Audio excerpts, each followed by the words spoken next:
Hope everyone's doing well today. Just got off the practice field. Another good day for us, special teams wise and practice wise. High energy, high tempo. Trying to clean some things up for this weekend. Obviously, fairly decent where we've been so far, special teams wise. Left a lot on the table last week against Northwestern, which is disappointing for us from a special team standpoint. However, made a couple plays in that regard, and then right now our focus is moving forward. Focus on Rutgers, who presents an unbelievably, incredibly difficult challenge on special teams, but it's also a great opportunity for us. So looking forward to that and looking forward to Saturday. Not sure if anyone has any questions. I see a lot of hands raised. Our first question will be from Mitch Thick. Morning, Coach.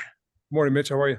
Good. When you've got a guy like Cooper, or even going back to Charlie and Amir, when you've got a guy back there returning kicks and punts that is a game breaker, is there a way to scheme for him to help block different ways? It's not like offense where you just, okay, let's just get him the ball as much as we can. You got to rely on the punter to be kicking the ball in the first place. But how do you best utilize a guy that can change the game with one return?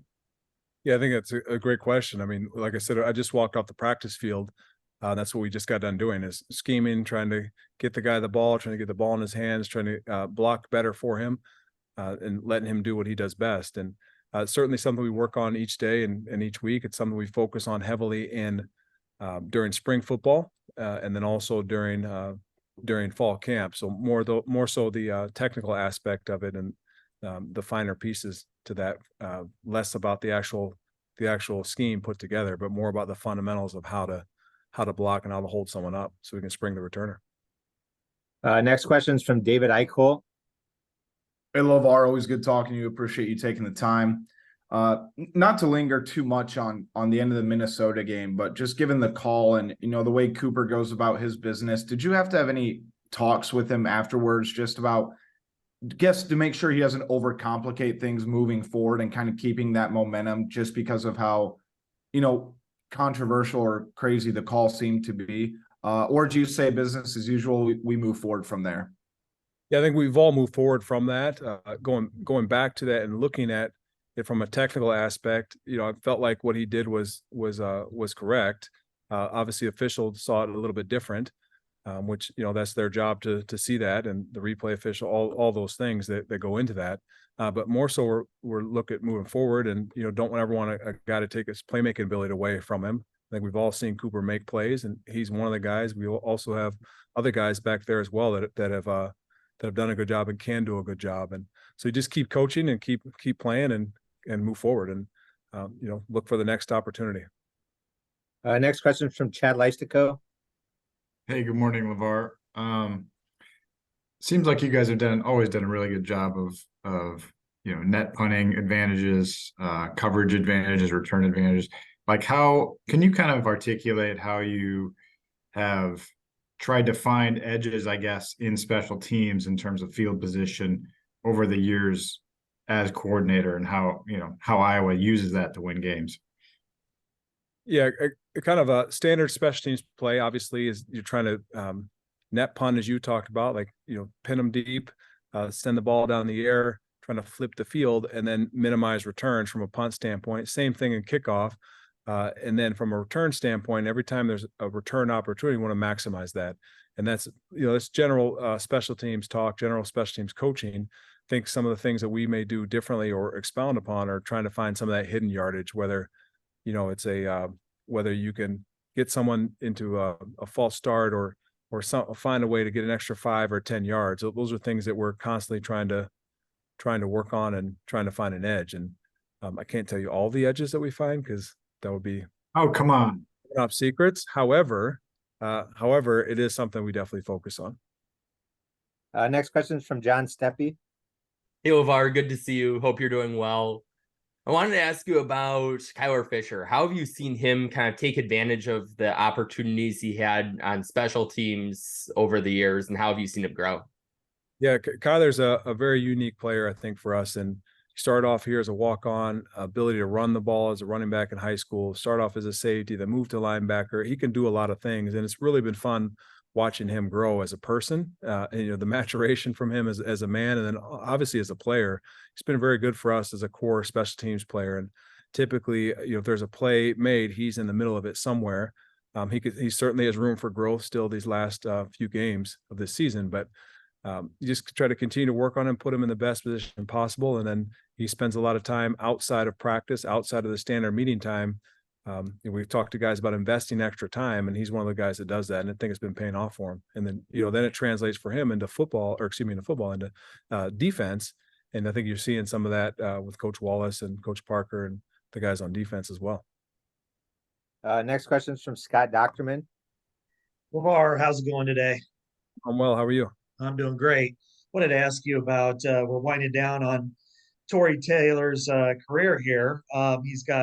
He's leading the country in number of punts, those inside of 20 yards, fewest touchbacks. He's 8th in average, I think 2nd in 50 plus. What, if you could kind of look back at his career and when you went down to Australia to get him right before COVID, and now you look at him today, how can you kind of condense his career in that? Is this as good of a career as we've ever seen, not only in Iowa, but in recent times by a punter?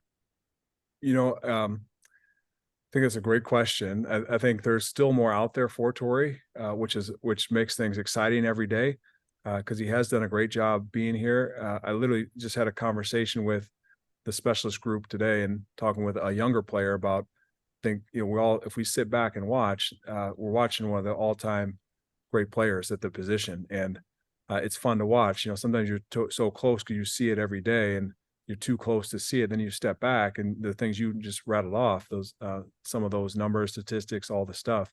Then you step back and you watch the tape. Like, man, this guy's performed very, very well for us. He'll be the first to tell you last week was not Tory Taylor, not the guy we've been accustomed to seeing. However, over the course of his career, he's been exceptional. And just that's on the field stuff. The off the field stuff speaks for itself as well. The guy's a phenomenal human being. I've seen unbelievable growth in him as a person, maturity wise, and then leadership wise. And he's in a really good place right now. And I think we're still seeing the best football from Tory Taylor in front of us. Next question is from Tom Kakert. Tom, I think you're muted. Yeah, I'm muted. Hey, LeVar. Forgot to come off of mute. Anyway, wanted to ask you about John Nestor. He's kind of jumped in there a little bit in the coverage game, return game, that sort of stuff. What have you seen from his development and any of those other true freshmen that are getting close to maybe being a contributor still this year? Yeah, I think John's been interesting because he's definitely feisty, high energy, high effort, and we're getting to see some of that on tape in games. And we saw some of that early on when he first came in, maybe just didn't quite know where to go.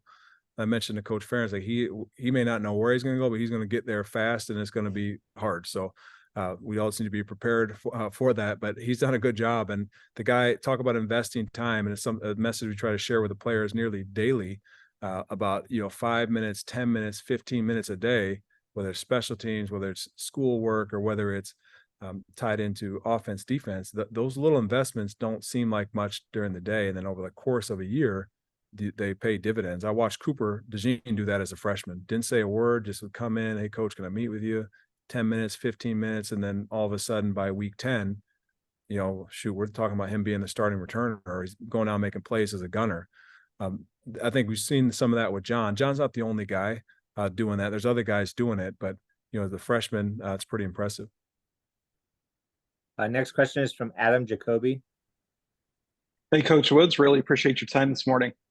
Wanted to ask you, we had talked during media day before the season, and you and Tory both mentioned a lot of the physical changes and improvement that he had done over the offseason.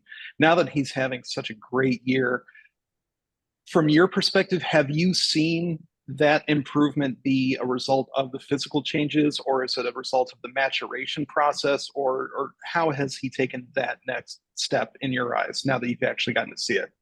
I think it's a compilation of everything. So physically, he's much more conscious about his body, much more conscious of working on mobility, working on stretching, flexibility, things like that. What he eats, what he puts in his body, and probably bigger that I've seen from him is what he puts in his mind and what he does mentally. And I think you're seeing a guy who maybe it's some of the things last year or years past that would cause him to slow down or not be as efficient.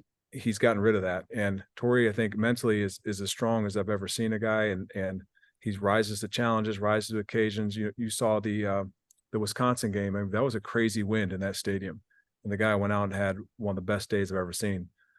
Which Tory a year ago or 2 years ago, that would have rattled him, got him all frazzled and whatnot, and didn't happen.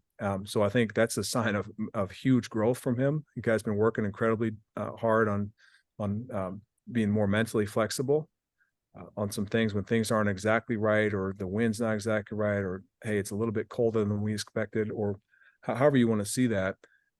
Just handling those challenges and looking at those as opportunities, and then going out and execute anyway. And that I think is the biggest growth you've seen from Tory. Appreciate it. Thanks. Next question is from Tyler Cashman. Hey, LeVar, hope you're doing well. Ontario was, had impact in terms of blocking punts. I think Logan Lee said earlier this season, like he's a top 5 athlete he's ever seen. Just what are some of the things that you've kind of seen from Ontario behind the scenes? Yeah, I think Ontario is one of the guys I think that's really sort of taken a step forward. He's not even close to being where he's going to be if he sticks with it. He has a lot of ability, both physically on the field and also, in defense as well. But I think he's capitalized on some of those opportunities. I think there's more out there for him. I think he missed one last week, which we talked about, and missed one Western Michigan, which we talked about. However, I do feel like he's really taken a step forward, and it's exciting. He's an exciting young guy to watch because the sky's the limit for him physically, and just want to keep working with him and keep seeing where that leads for him. You talk about a guy like Lucas Van Ness last year, sort of similar, where put him in a specific role, and this is what we're asking you to do. And can you expound on that role? I think Devin Hilson's another guy like that. I think there's a lot out there for Devin as a football player, and the things he's done for us on special teams. And to me, those are opportunities for guys to just get an opportunity, and can you take this role and can you run with it and see what happens, and then watch that grow into other roles on offense or defense. Next question is from Chad Leistico.